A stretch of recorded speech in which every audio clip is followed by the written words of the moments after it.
Olá, irmãos e irmãs do caminho. Estamos aqui mais uma vez para um estudo, para nossas gotas de fé e de amor, dando continuidade à leitura aqui da Revista Espírita, edição de janeiro de 1858. É uma importante obra do Allan Kardec, que ele editou e publicou com o intuito de ajudar as pessoas a entenderem melhor os fenômenos espíritas. E desde já eu peço a vocês que se inscrevam aqui no nosso canal, ativem o sininho de notificação, curta, comente e compartilhe esse conteúdo com mais pessoas. Afinal, divulgar a doutrina espírita também é um ato de amor e de caridade. Então vamos lá. No primeiro vídeo a gente abordou a introdução da Revista Espírita, os objetivos, alguns conceitos básicos que iriam aí nos ajudar na compreensão desse conteúdo. E hoje a gente vai aqui abordar as formas de manifestações, as diferentes formas de manifestações. É importante destacar que em um outro momento Allan Kardec vai falar dos modos de manifestações. Então, tanto modo quanto forma eles são diferentes. Então, Kardec traz isso para a gente, e aí vai ficar para o próximo vídeo. Nesse vídeo a gente vai ver as diferentes formas de manifestação que Kardec traz aqui para a gente. Os espíritos atestam sua presença de várias maneiras, conforme sua aptidão, vontade e maior ou menor elevação. Todos os fenômenos de que teremos ocasião de tratar ligam-se, naturalmente, a um ou outro desses modos de comunicação. Para facilitar a compreensão dos fatos, julgamos, pois, um dever abrir a série de nossos artigos com um quadro das diversas formas de manifestações. Então, Kardec é sempre cuidadoso, sempre pensando e preocupado em facilitar o nosso entendimento, até porque essa foi uma das missões do Allan Kardec, foi trazer à luz do mundo a doutrina dos espíritos, a doutrina espírita. E ele se vê, ele fala aqui que tem o dever de abrir essa série de publicações explicando justamente as diversas formas de manifestações. Então, ele, continuando aqui, ele vai apresentar cada uma dessas formas de manifestação que a gente vai fazer a leitura aqui agora.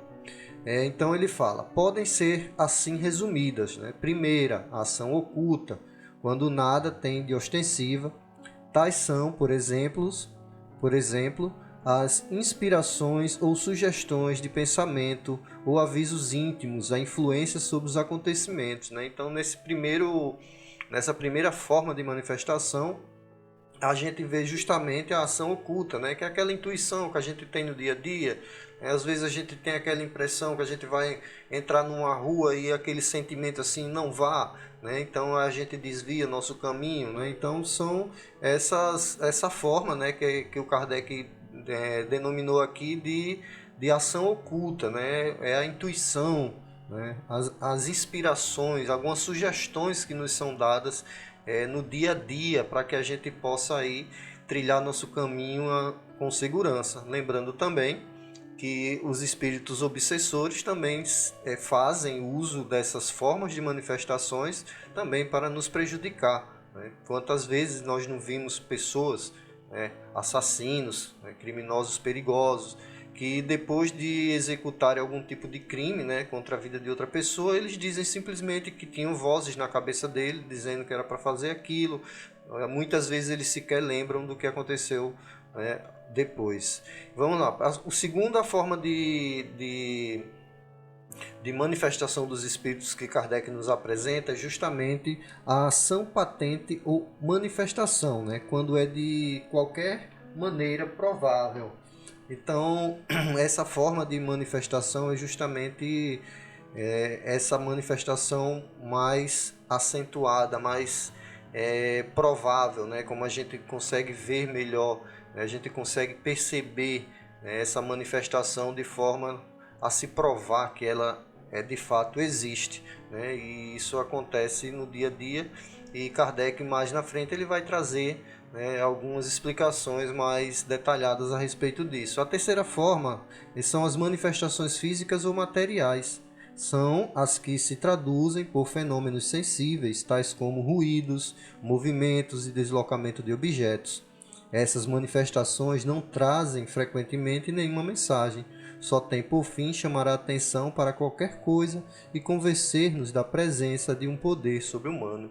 Então, quantas vezes, né, a gente não ouviu algo cair na cozinha, na sala?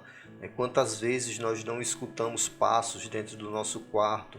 Ou aquela torneira que liga sozinha, a lâmpada que aciona e apaga sozinha também, né? Então essas são as manifestações físicas que não tem, segundo Kardec, objetivo nenhum de trazer alguma informação, algum conhecimento para nós encarnados, mas sim o intuito de nos mostrar que existe algo no além, né? Existe uma força soberana, algo sobre-humano, como o Kardec define muito bem aqui. Então, continuando, nós temos a quarta forma, né, de manifestação, que são as manifestações visuais ou aparições, quando o espírito se mostra sob uma forma qualquer, sem ter nenhuma das propriedades conhecidas da matéria, né? O que seria isso, né? São os vultos. Eu desde a infância que eu ouvia muito, né, meus avós dizendo que eu vi um vulto passando aí agora, né? Então esses vultos na verdade são essas manifestações, né, visuais, né? São as chamadas aparições que acontecem aí no dia a dia, né? Muitas vezes a gente está num ambiente e a gente percebe assim algo passou por nós e às vezes a gente se assusta quando a gente tem um conhecimento do espiritismo, não, né? A gente acaba aí sabendo muito bem como lidar com isso. A quinta manifestação, né, a quinta forma de manifestação é justamente as manifestações já inteligentes, né, quando revelam um pensamento. Toda manifestação que tem sentido, mesmo quando não passa de simples movimento ou ruído, que acusa certa liberdade de ação, corresponde a um pensamento ou obedece a uma vontade. É uma manifestação inteligente e as há em todos os graus, né? Então esses graus a gente vai ver aí, Kardec vai trazer para a gente no decorrer do nossa leitura aí das revistas, né? Das edições da Revista Espírita. E mais uma vez eu peço a vocês aqui, se inscreve no nosso canal, ativa o sininho de notificação e compartilha aí essa mensagem, né, com mais amigos, familiares e todos aqueles que tenham o desejo sincero de aprender mais a respeito da doutrina espírita. E essas manifestações inteligentes, elas são justamente aqueles avisos mais, né, vamos dizer assim, mais voltados ao esclarecimento de algo, né, a uma mensagem que a gente pode interpretá-la de forma inteligente, né? Quando Kardec começou a investigar os fenômenos espíritas que não passavam de mesas girantes, né, que não tinham nenhum tipo de informação, né, nenhuma inteligência aplicada, Kardec começou a investigar e começou a fazer perguntas, né, e de acordo com a pergunta que ele fazia, sim ou não, haviam as pancadas, né, da mesa ou de outros objetos, e Kardec começou a perceber sim que ali existia um fenômeno inteligente, né? Então ele dá esse nome aqui de manifestações inteligentes.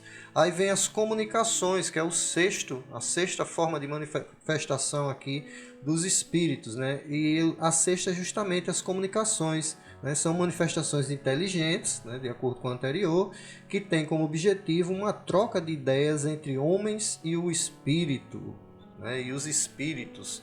E aí já entra uma manifestação muito mais detalhada, uma manifestação muito mais delimitada no que diz respeito à inteligência e à passagem de informações, onde os espíritos eles começam já um processo muito mais avançado, né?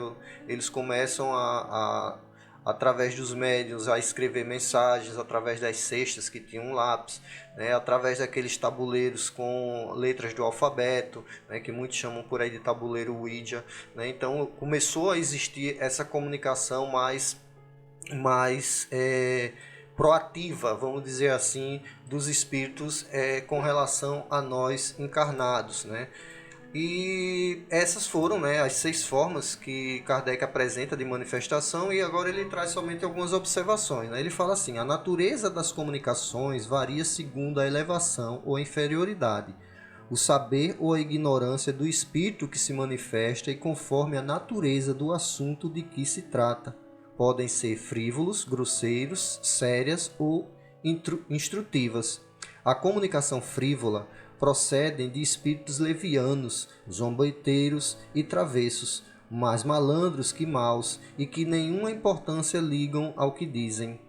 As comunicações grosseiras traduzem-se por expressões que chocam o decoro, procedem de espíritos inferiores ou que ainda não despojaram de todas as impurezas da matéria. As comunicações sérias são graves quanto ao assunto e à maneira por que são feitas. A linguagem dos espíritos superiores é sempre digna e isenta de trivialidade.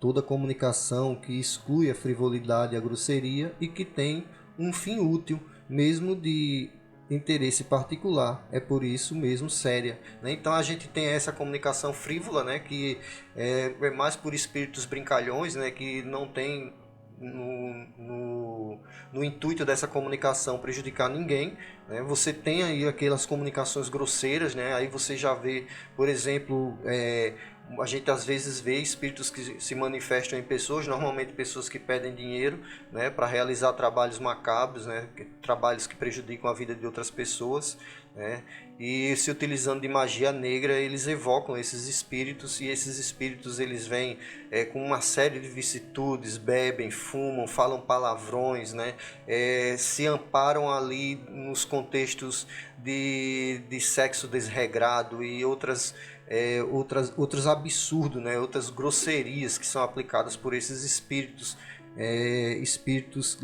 poderia se dizer assim, inferiores, espíritos levianos, né? Espíritos dotados aí de pura maldade, né?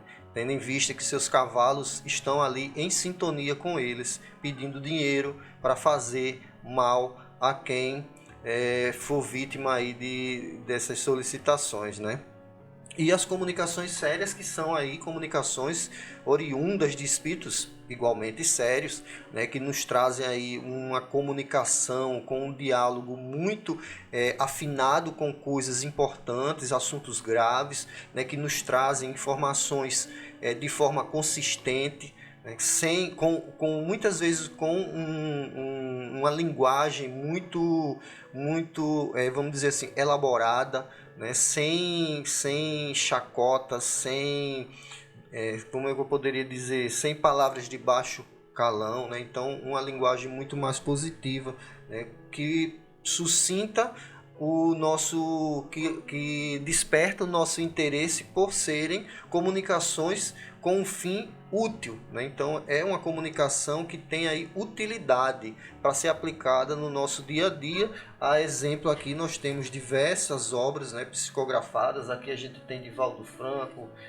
Chico Xavier, né? Nós temos aqui o Ramiro Gama, nós temos aqui uma série de obras, né, que nos mostram aí o quão séria pode ser a comunicação desses espíritos, né? E que bom que eles estão atuantes aí com médios sérios e que estão voltados ao bem, à caridade e ao amor de Cristo.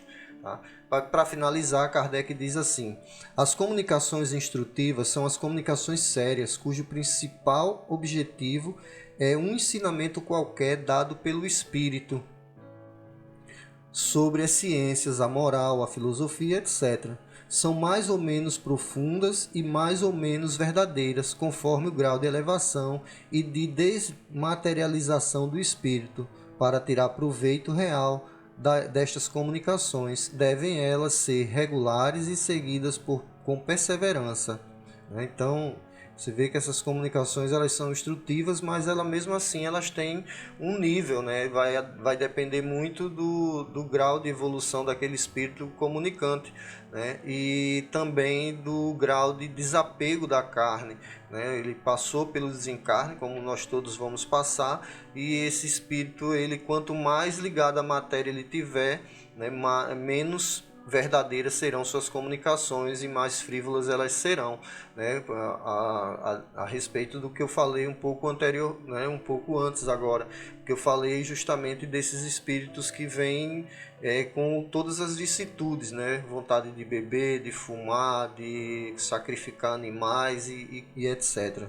Né? Então, Kardec continua: os espíritos sérios ligam-se àqueles que querem instruir-se e os ajudam, ao passo que deixam aos espíritos levianos a tarefa de divertir com suas facécias aqueles que não veem nessa manifestação senão um passatempo, né? Então, os espíritos sérios, eles vêm nos instruir, eles vêm trazer luz para o nosso caminho, nos ajudar aí nessa evolução, e aqueles que se mostram realmente interessados em aprender a doutrina, esses espíritos eles nos ajudam, né? Nos dando conhecimento, nos ajudando aí muitas vezes a se livrar de espíritos obsessores que estão o tempo todo à nossa volta, tentando ver nossa destruição, né? Mas como a obra espírita sempre nos explica que quando os bons espíritos eles percebem, né, o nosso desejo de evoluir, eles nos ajudam.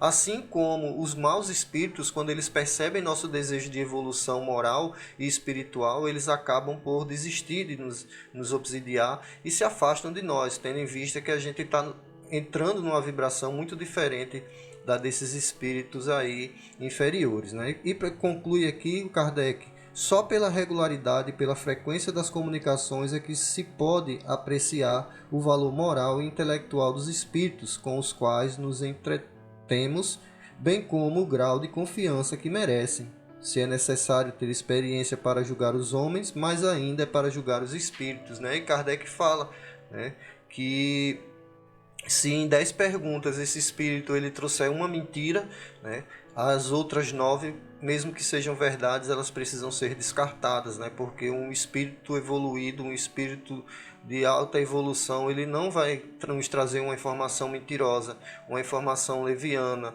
né, ele não vai trazer uma informação grosseira, né, com uma comunicação chula, né. Então o Kardec ele deixa isso bem claro, né. Então basicamente era isso, gente. Hoje nossa parte, né, de diferentes formas de manifestação da Revista Espírita, ano 1, edição de janeiro de 1858, né, uma publicação muito boa do Allan Kardec.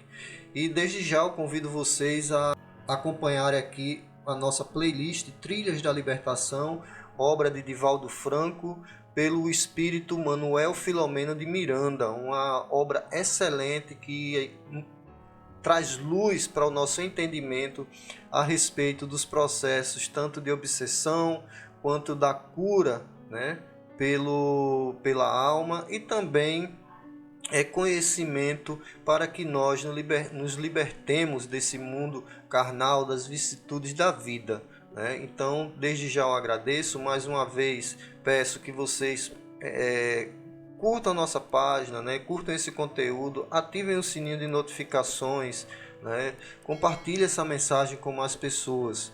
Eu costumo dizer nos meus vídeos, né? Independente da quantidade de pessoas que eu consegui atingir com essas produções, para mim já valeu a pena só esse momento de estar gravando aqui, porque eu sei que diversos espíritos desencarnados estão acompanhando nesse momento, principalmente aqueles obsessores que estão em volta de mim, né? Querendo aí muitas vezes me influenciar e até me subjugar, né, para que eu caia aí nas teias das trevas. Mas estou aqui na luta, né, sou um aprendiz e nada melhor do que aprender com vocês. Deixem aí suas perguntas, né, e na medida do possível buscarei estudar para trazer aqui uma resposta para todos nós. Mais uma vez eu agradeço. Deus nos abençoe hoje e sempre, e que Jesus esteja sempre no nosso coração e nas nossas ações. Beijo no coração de todos vocês.